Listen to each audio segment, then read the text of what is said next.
Greetings YouTube, Joe here with Culination Media, and welcome back to the very next episode of Pokemon XD, Gale of Darkness. This is episode 10, and we're going to start off this episode by checking out Teddiursa here and taking that X attack away from him, because he picked it up with his pickup ability. And we're going to use a potion on him to get him back to full health, because we have a Shadow Pokemon battle coming up. Here he is. Did you come here knowing that this is Cipher's lab? Nope, I actually didn't. It doesn't matter now. Since you know that we're here, we're not about to let you go free. Oh man, and I thought you were just gonna let us walk by. Oh well. Thought you were cool, man. Alright, so Cipher Peons, Solox. He starts off with Ralts. And Voltorb. Ralts is a pure psychic type, so we'll be able to use Vaporeon's Bite and take that out in one hit, no problem. You can probably also use Teddiursa's Return to knock it out, because it does have low physical defense, but I'm not going to take any chances with that.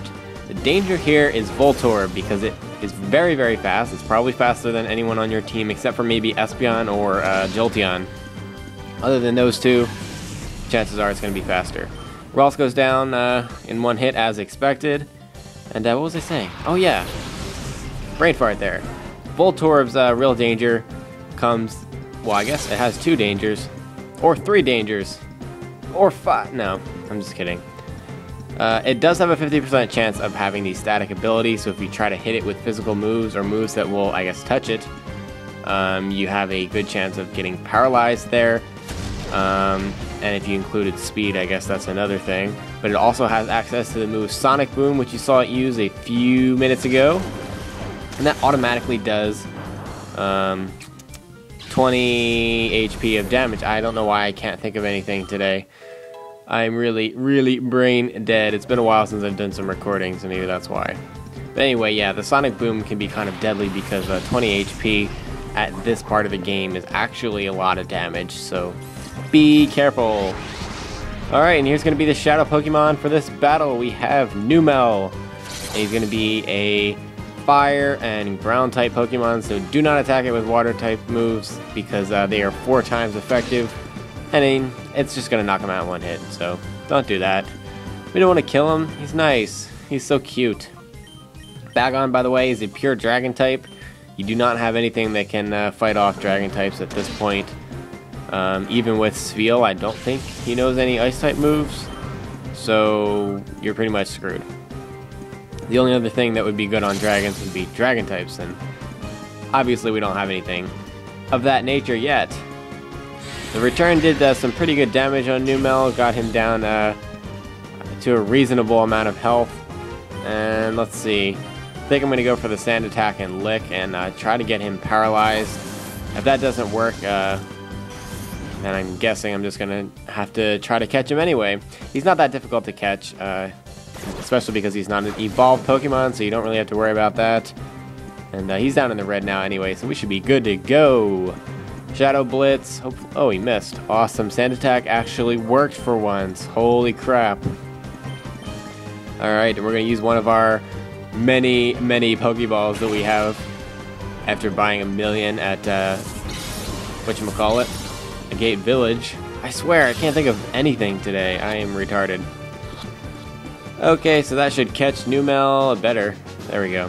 Good to go. I don't recommend using him as a Fire-type Pokemon simply because one, his quadruple weakness to water, and then for me, the low speed is just not very favorable when it comes down to Fire-type Pokemon. So I stay away from him. But that's your bag of chips. That really makes no sense if that's your bag of chips. If you like Numel, just use him already. Jeez. Okay, so when you come down in this lobby area, it's kind of confusing. I like to go to the right first, because there's a restoring machine up there.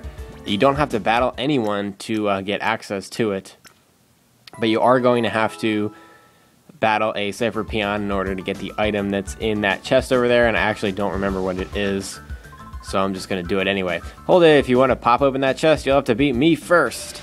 Okay, that's what I have to do, Digor. That's a really dumb name, as are every single name ever in this game. Yeah, my sentences don't make sense. Holy crap. Okay. Wow. You guys are gonna have to forgive me because I'm just retarded today. Okay, so it starts off with an Abra and a Machop. Let's see. We're gonna want to get rid of that Abra because it's dangerous with the elemental punches. It's gonna go for the Ice Punch there. Does a considerable amount of damage, and of course I get frozen, which really sucks. And Teddy Ursa's probably gonna die if I can't kill that Machop, even though Abra goes down in one hit to bite. Machop knows low kick, and if that hits Teddy Ursa, it's gonna be super effective, and it's gonna knock him out in one hit. And we don't want that to happen. So I have to check to see if I have any whatchamacallit, ice heals. I don't think I do, and I also don't think I have any berries, but I'm gonna check. No, burn heal, full heal. Well, at least I have a full heal. And I don't have any of the right berries either. So I guess I'm just gonna have to use the full heal on Teddy Ursa to get him thawed out, because we need to get rid of that Machop right now. I believe this Feebas knows Light Screen, if I'm not mistaken, which is a really weird move for it to know, but it's also really annoying because the chances are your evolution depends on some type of special attack move. So yeah, that part kind of sucks. Goes for the low kick. Thankfully he doesn't hit Teddy Ursa, because that would have been a complete waste of time to use the full heal on him. So I guess I just got really lucky there. But what else is new, right? Haha. That actually wasn't funny. Don't know why I'm laughing. Water Gun's gonna knock out that Machop, and Feebas is honestly just really annoying with the Light Screen move that I think he has. I'm not sure if it's those Feebas, but the Feebas is quick, but it doesn't have very good defenses, and it doesn't know any attack moves other than tackle, so you're pretty safe in that respect. So you can kind of take your time killing it if you want. Chances are it's gonna go down in one hit to return like it did just right there. And now we just have a Makuhita, which is also a fighting type, so we're going to make sure we get this knocked out nice and quickly to save Teddy Ursa. Not that it matters right now. The good part is that we do have a restoring machine pretty much right next to us, so we don't have to worry about the damage that we took. Kind of sucks that we had to use our full heal there, but that's alright. It's all good, isn't that right, Digor? Take whatever you want, but please leave me alone. I was thinking the same thing. Yo. Alright, what's in this box? An ether. I usually sell these things because they don't really have a practical use in this game, because you're never really that far from a restoring machine to begin with, so it's not that big of a deal. I like to keep maybe one or two on hand just in case, but chances are you're just not going to need to use them. And you can also use Lepa berries that you can find from the Berry Dude with the Talo in the Gate Village. Yeah. Anyway, there's only one more thing that I really want to do. Oh, I forgot about this guy. Well, if it isn't a tiny little intruder, yeah. A tiny little intruder, but I'm a big problem. Ha! Honey! He has a Snorunt and a Barboach. Snorunt is ice type. Barboach, ground and water. So if you are training the Seedot / Nuzleaf, whatever it is at this point, you should be able to take out that Barboach in one hit. I forgot about this Cipher Peon, actually. So we're probably going to have one more battle in this episode, and we're going to call it quits for this time. And we didn't get a lot done, but that's okay. That's okay. That's what the next episode is for. I mean, this walkthrough, I don't know how long it's going to be, honestly, with not cutting any of the battles out.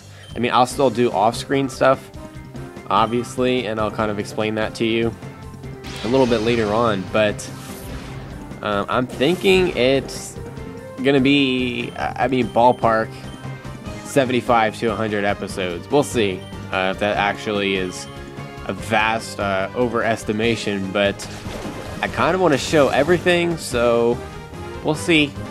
We'll see how things go, but that's what I'm thinking, because we're already at episode 10, and we're just not even completely through the Cipher Lab, and we probably won't be until, I don't know, maybe episode 13, so maybe not even that, I don't know. Basically what I'm saying is I don't know, so there you go. Alright, so there is a scientist that we have to battle up here, and there's also an item chest somewhere. I think it's at the bottom, actually. This is no place for a child to be sightseeing. How dare you talk to me like that? Everybody just calls us like a stupid little kid and all that stuff. But his name is Morbit. Yeah, the only thing I have to say to insult these people is their names usually.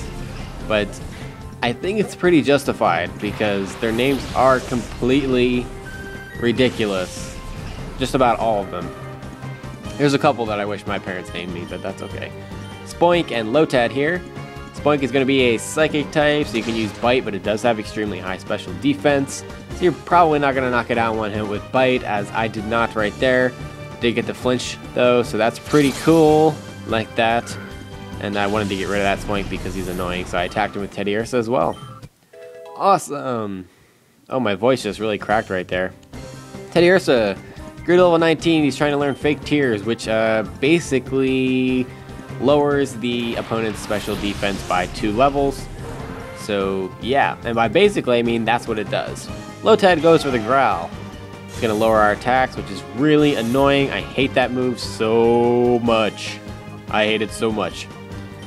Alright, so let's get rid of this Lotad because I don't want to get hit with another Growl because then it might take a couple of hits to knock out Staryu, and I don't want that to happen. I'm going to go for the Rapid Spin. Really has no practical use. I don't like it. It's good for competitive battles, but we're not fighting against human opponents in this game, so it really doesn't do anything for us. Yeah. Alright, let's get rid of this Staryu. Staryu's just a water type, by the way, but you probably already knew that. Staryu's one of the more popular Pokemon. And I don't know why in the world it keeps using Rapid Spin. It should know something of worth by this level. I wish you could catch Staryu early on in this game. I think Starmie's a Shadow Pokemon towards the end, but you don't really get a chance to use it, which kind of sucks because Starmie is awesome. Really is. Alright, that does it for Morbit. Morbit. Ha, this is no place for battles either. Oh, thanks. Thanks, you're so insightful, Morbit. Letting in a child like this unchallenged, what is wrong with Cipher's security? Everything! So as you can see, there's nothing up here, so it's kind of pointless. You don't have to battle this guy at all, completely optional.